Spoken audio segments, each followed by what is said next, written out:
warahmatullahi wabarakatuh. Terima kasih Bapak Ibu Guru yang hari ini hadir untuk acara observasi PNM yang telah diadakan pada 31 Mei 2024. Ya. Jadi sebelum nanti diskusi hasil dari kebetulan ini saya ambil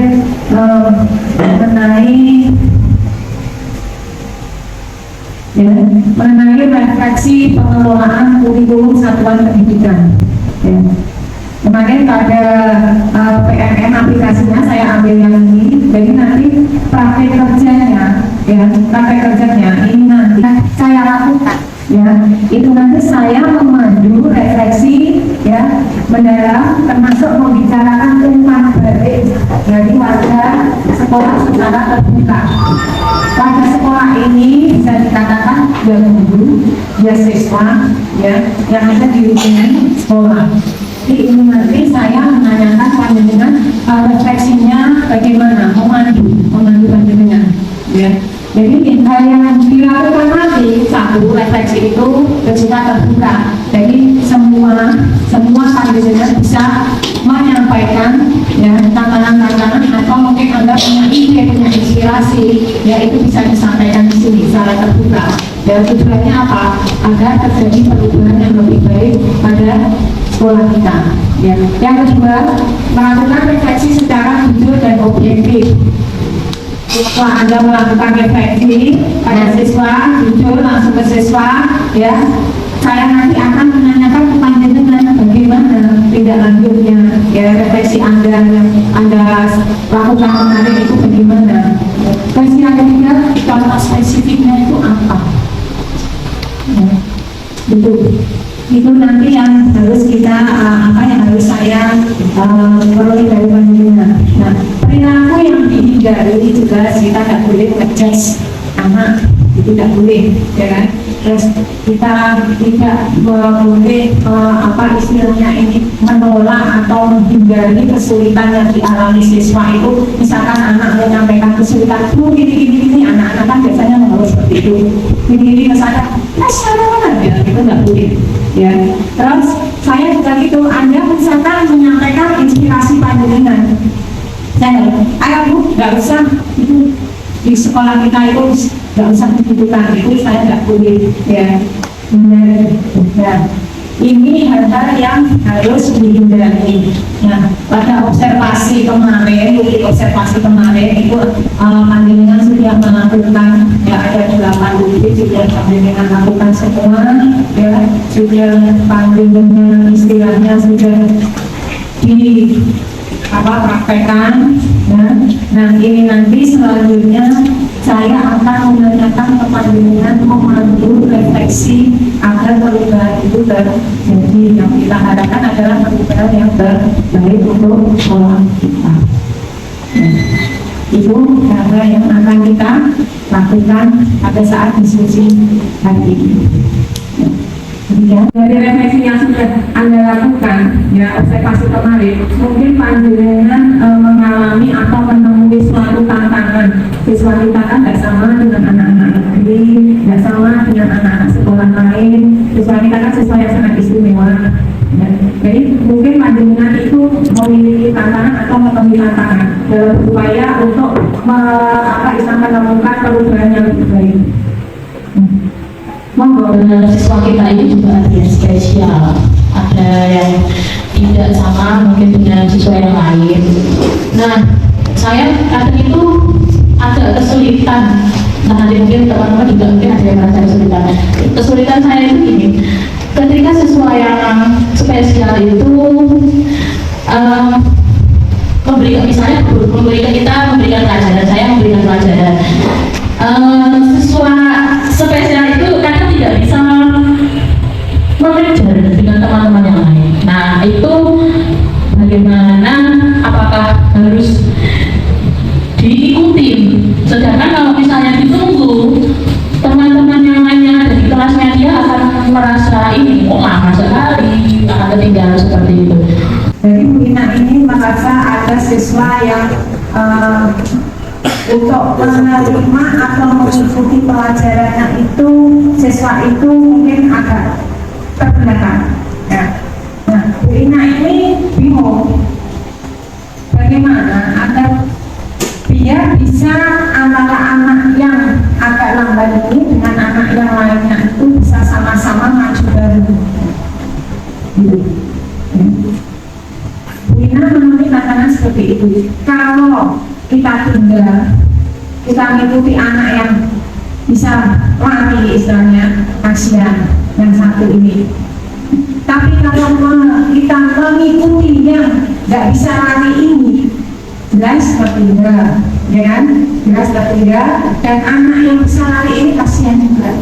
Nah, mungkin dari sini panjenengan ada ide atau apa inspirasi untuk bisa memecahkan permasalahannya Bu Ina ini? Kan dari permasalahan kan dua yang tidak benar, yang satu sudah lancar, yang satu belum. Nah, ini semisal dari saya, yang kita dahulukan yang lancar dulu, kita beri materi ke yang lancar dulu, kita beri materi, setelah diberi materi, yang kurang lancar seperti Kansa, biarkan mengikuti dulu. Setelah itu, kita beri materi yang sudah lancar, kan biasanya diberikan materi dulu, setelah diberikan materi, diberikan tugas. Nah, setelah materi, tugas disampaikan yang sudah lancar, yang sudah maju, bagaimana setelah itu diberikan ke Kansa, diberi secara pribadi. Jadi sama-sama proses pembelajaran. Kita kan kalau di kelas, kita kan pasti punya target yang kita terapkan di APP. Misalnya, siswa ini, kalau misalnya di pelajaran saya seperti deskriptif, nah seperti itu saja. Siswa normal, dia harus dituntut bisa membaca dengan menjelaskan, ada foto, dijelaskan seperti ini, bla bla bla bla, bagaimana wajahnya, bagaimana pramukanya, dan lain sebagainya. Apakah Kansa itu juga nanti targetnya ketika kita membuat penilaian, apakah disamakan dengan siswa yang normal itu ataukah diturunkan grade-nya? Kalau dari kita kan dari kurikulum 3 awal Merdeka ini kan ada model baru pembelajaran berdiferensi. Nanti ada 3 diferensiasi produk, konten, dan proses. Nah, nanti kebetulan kemarin saya pernah menerapkan satu kali pada waktu kemarin saya PPD kemarin bahwa jadi nanti dari siswa itu kita kelompokkan. Jadi seperti tadi nanti ada kelompok. Misalkan kebetulan kemarin saya membahas tentang fibrometri ya. Yang pertama saya membahas sisi segitiga. Jadi yang pertama saya membuat seperti kuis. Kan kalau itu sudah pernah diberikan di kelas sebelumnya. Ya, jadi Kalau tantangannya dari oleh Bu Ina itu ada 2 masukan, ya, 2 masukan. Yang pertama dari Bu Nami itu mengusulkan bagaimana kalau siswa itu istilahnya dari yang sudah bisa mengikuti itu tetap jalan normal biasa, sedangkan untuk Kansa, ya untuk Kansa ini diturunkan, dan grade soalnya itu diturunkan. Kan kita kan paham ya, ada soal HOTS, ada soal low, ya ada soal medium. Nah itu jadi nanti kita buat seperti itu kita. Nah kalau dari Bu Siti tadi juga begitu, dikelompokkan, ya dikelompokkan sesuai dengan kemampuan masing-masing anak. Mungkin ada yang mau menambah lagi? Itu tadi dari Bu Ina, ya dari Bu Ina panjenengan sudah mengusulkan, sudah menyampaikan inspirasinya bagaimana agar si Kansa ini bisa ikut-ikut berlari sama seperti teman-teman yang lainnya. Jadi kesimpulannya Bu Ina, si anak-anak ini nanti dibuatkan apa istilahnya grade, ya kan ada 3 Bu Ina, high, low, medium. Nah jadi kalau untuk Kansa ini jangan ambil yang low, ya jangan hot. Ya, yang low saja, soalnya apa? Grade-nya sudah ya. Jadi itu mungkin ada lagi tantangan yang setelah menghadapi anak-anak pada belajar. Terima kasih atas waktu yang diberikan kepada saya. Kebetulan saya ini bagian jam terakhir pada waktu kegiatan belajar mengajar. Pada waktu jam terakhir ini kendala saya, anak-anak ini seringkali sudah tidak bisa mengikuti kegiatan belajar mengajar itu dengan semangat terus. Kendalanya ngantuk, saya ngantuk. Saya pernah, saya sudah sering kali kalau ngantuk juga cuci muka, saya sampaikan seperti itu. Ya, kalau cuci muka minggu depannya lagi, yang seperti itu lagi. Nah ini yang pasti setiap hari kita hadapi pada saat jam-jam berakhir. Wis guru wis ngantuk ya kan, wis cagernya itu sudah persentase baterainya itu ya. Nah, ini anaknya yang diajar ya pada saat pembelajaran itu juga sudah ngantuk, glosor. Kalau saya yakin itu di kelas bodoh glosor. Ya dihadapi khusus sih seperti itu. Mungkin pandangan masyarakat juga seperti itu. Kira-kira menurut panjenengan mungkin ada solusi untuk siswa kita yang istilahnya apa ya, mengatasi siswa kita yang pada saat jam terakhir itu sudah mulai menurun. Saya akan mencoba menjawab atau memberikan solusi dari pertanyaan Susi. Kalau menurut saya dari jam-jam terakhir itu memang waktunya ngantuk siswa, dari hawanya memang panas. Kita dari segi mengajar itu kalau bisa menghindari apa ya, sistem ceramah atau berikan ke mereka itu seperti guyonan atau memberikan kuis atau bisa juga seperti ya istirahat sebentar bernyanyi gitu. Nanti mereka akan segera kembali terus akan mengikuti pelajaran yang akan kita sampaikan. Jadi kalau yang terakhir di dalamnya ke siswa itu sudah stamina-nya sudah mulai menurun. Jadi mereka harus ada motivasi yang lebih kalau jam-jam terakhir. Menambahkan tanggapan dari Bu Nurma, sebenarnya permasalahan ini permasalahan yang bisa dikatakan gampang-gampang susah untuk mengatasinya, karena ini kan apa ya, mood siswa yang kita apa istilahnya yang kita kendalikan di jam terakhir itu. Sebenarnya dari hal-hal yang terkecil saja kita bisa lakukan Bu Nurma, Bu Susi, misalkan meminta siswa yang terlihat lemas atau mengantuk atau terlihat bosan kita dekati, kemudian kita tawarkan, oke, kamu sudah nggak bersemangat, mungkin bisa disuruh ke kamar mandi untuk cuci muka. Itu hal-hal kecil memang yang sepertinya kok cuci muka, tapi sebenarnya itu juga bisa membangkitkan moodnya siswa seperti itu. Untuk yang kedua, selain cuci muka, kamar mandi ya, anak-anak itu diajak untuk mengobrol hal-hal yang sederhana. Jadi kita ajak ngobrol dulu hal-hal yang ringan, misalkan kegiatan di rumah setelah pulang sekolah kamu ngapain, terus kemudian untuk kelanjutannya setelah lulus dari SMK itu mau melanjutkan kemana, seperti itu ya. Menanggapi dari Bu Nurma sama Bu Poli, saya akan menambahkan sedikit. Mungkin siswa itu bisa diajak untuk berdiri semua, yaitu setelah berdiri semua nanti dari anak yang satu ke satu yang pegang pundak temennya, pijit-pijitan, itu bisa seperti itu.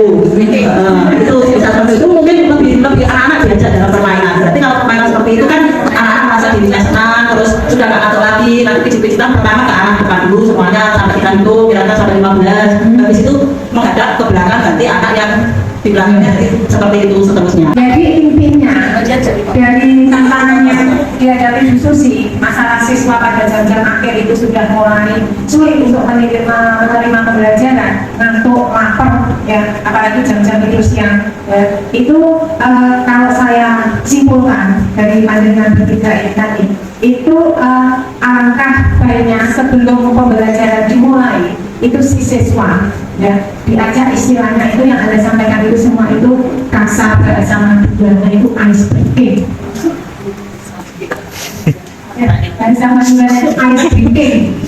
Jadi ada pemanasan yang membuat si siswa ya itu menjadi bangkit kembali. Jangan seperti kita kan, pelatihan ya, pelatihan sudah ngantuk ya, itu biasanya saya bapak ibu kita berdiri ice breaking, nah, seperti itu boleh.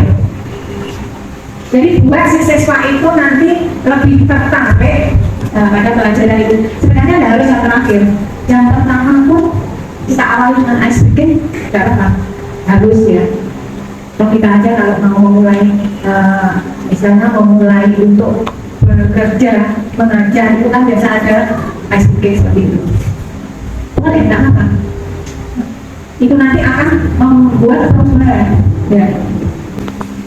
Saya rasa pemecahan dari tantangan yang Anda hadapi ya itu nanti bisa kita terapkan ya. Jika nanti panjenengan ketemu tantangan lagi atau kita bicarakan lagi seperti ini ya, saya siap untuk mengambil panjenengan. Ya, terima kasih Ibu-ibu, Bapak-bapak ya atas istilahnya penyampaian dari tantangan yang panjenengan temui pada suatu pembelajaran dan ide-ide yang panjenengan sampaikan ya, mudah-mudahan nanti akan membuat perubahan yang lebih baik bagi siswa didik kita, sehingga akan meningkatkan kualitas pembelajaran siswa kita. Ya, terima kasih. Wassalamualaikum warahmatullahi wabarakatuh.